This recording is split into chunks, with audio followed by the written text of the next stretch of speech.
Bom dia, boa tarde, boa noite, oitavo ano, como é que vocês estão? Bom, hoje eu vou falar do período que nós chamamos de primeiro reinado, tá? Na última aula eu falei para vocês de forma bastante resumida da independência do Brasil. Hoje é o governo do Dom Pedro I, pelo menos uma parte do governo do Dom Pedro I.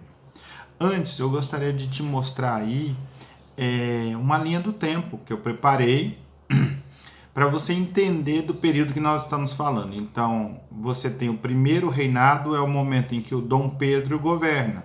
Ele governou de 1822, quando ele fez a proclamação da independência, até 1831, quando ele abdica do trono, quando ele abre mão do trono. Abdicar quer dizer abrir mão, tá? E volta para Portugal, para governar Portugal.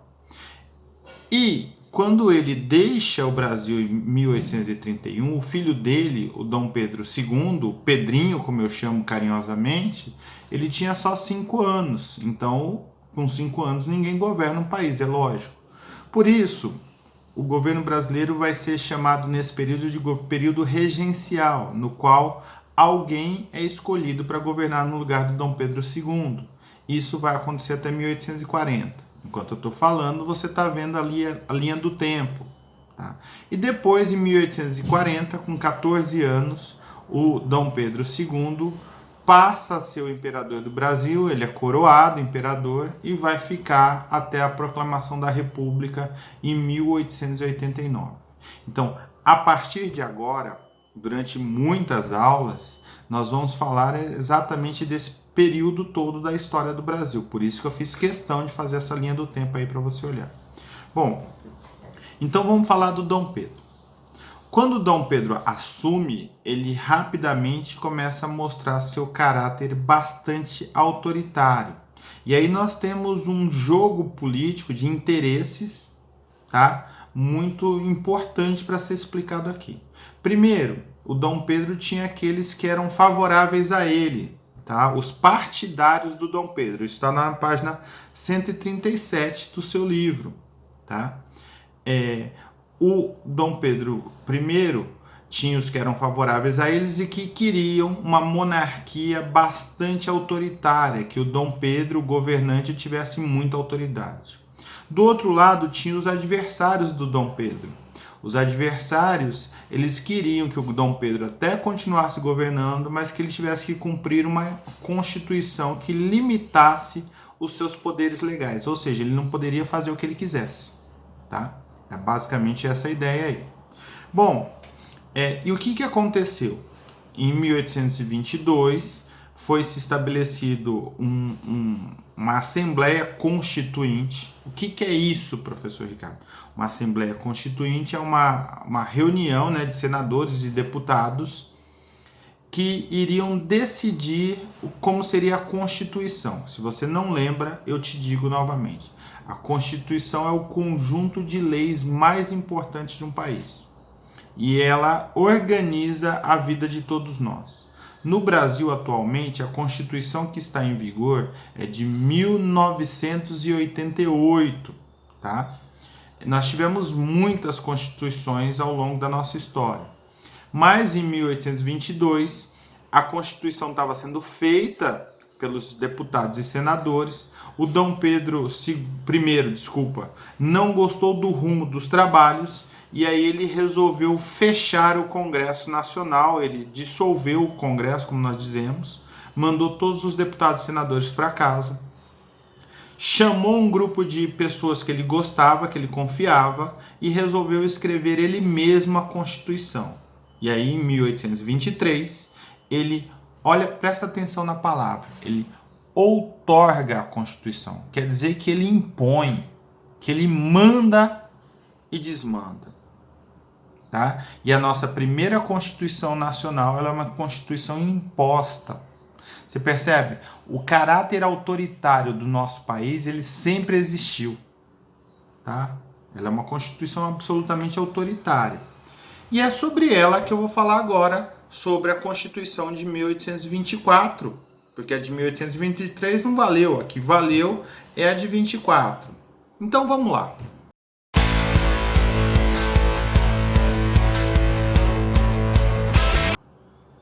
Bom, o que diz a Constituição de 1824? No seu livro tem uma lista de pontos principais. Tá? A primeira coisa é que você tem que entender o sistema de poderes do Estado brasileiro. Hoje em dia, está aparecendo aí na tela para você, o Estado brasileiro ele é dividido entre três poderes: o executivo, o legislativo e o judiciário.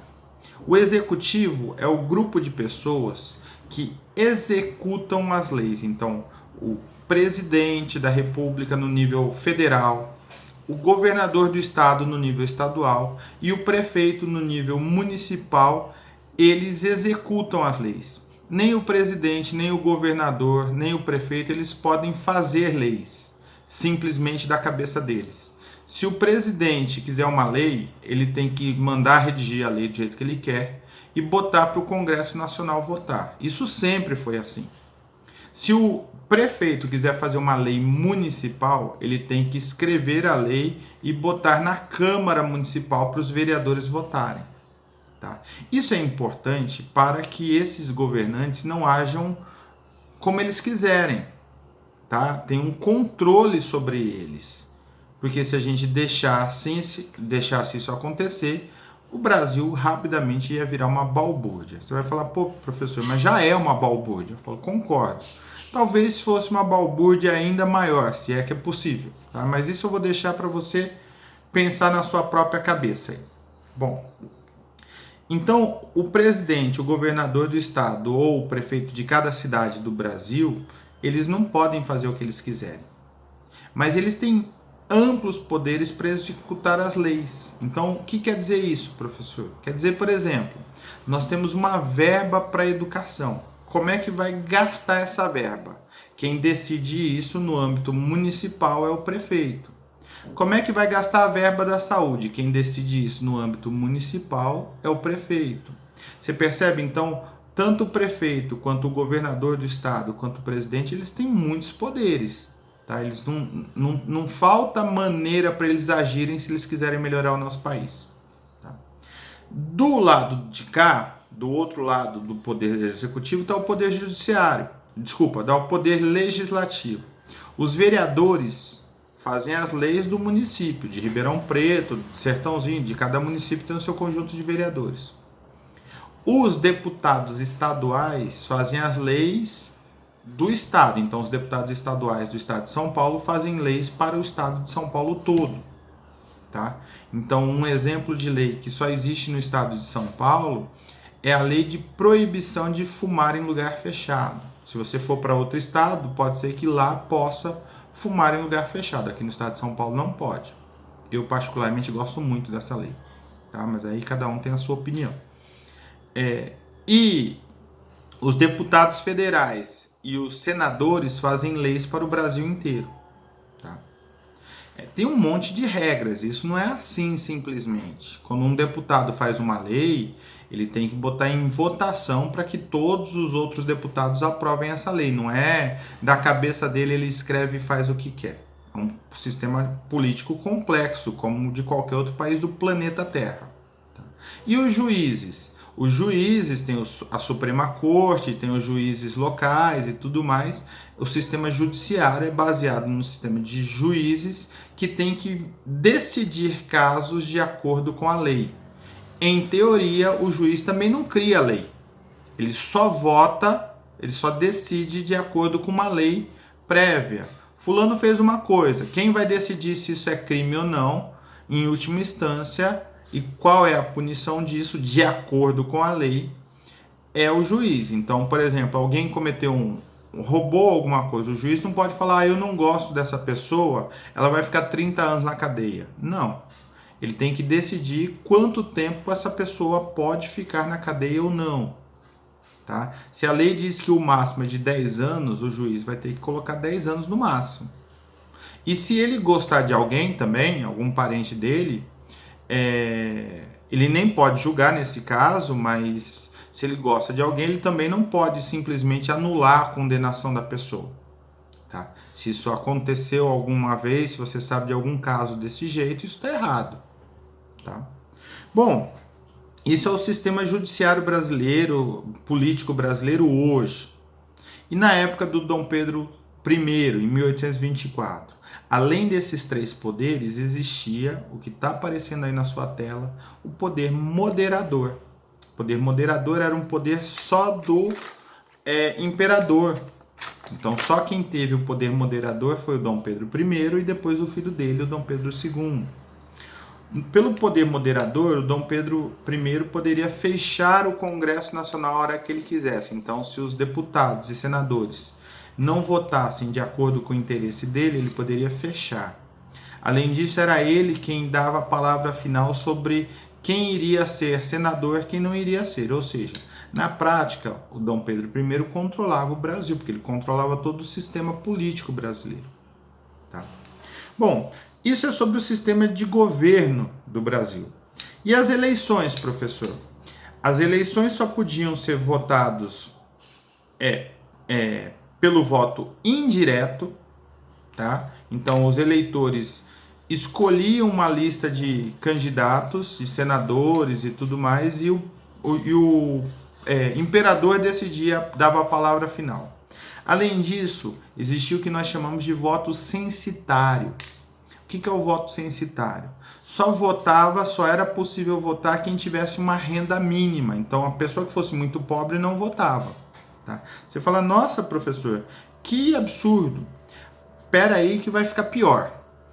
Só votavam também os homens e com mais de 25 anos. Então, as mulheres estavam fora. E se tem um voto censitário, quem for muito pobre não vota, você pode ter certeza que os negros não votavam, porque ou eles eram escravos ou eles eram miseráveis. Então, negros, mulheres, pessoas miseráveis de toda a condição social não votavam. Bom, a religião e a educação continuaram basicamente como estava, tá? Na prática. A religião oficial do Brasil era o catolicismo, todo mundo não é que era obrigado, a partir da Constituição de 1824, existia a liberdade religiosa, mas na prática, 99% da população brasileira era católica. Tá? Ninguém pensava em outras religiões seriamente.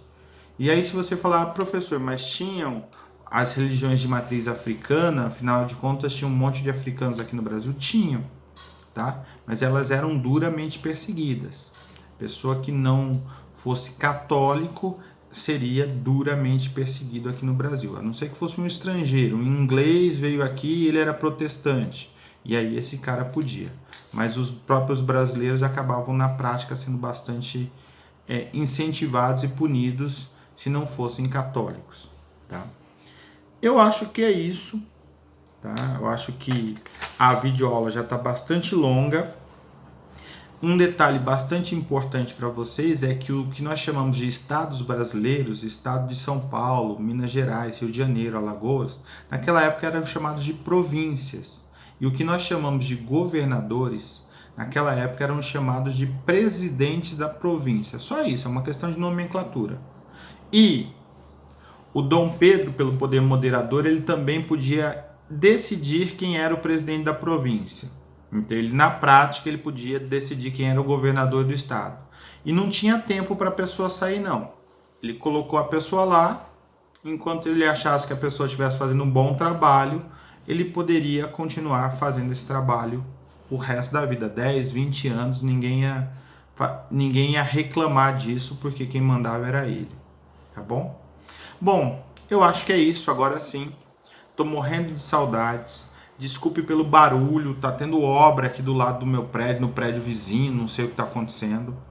Faz uns 2 ou 3 dias que tem caminhões rodando aqui o tempo todo. Espero que esse vídeo aula encontre vocês muito bem, tá? E espero vê-los logo. Beijão. Até a próxima vídeo.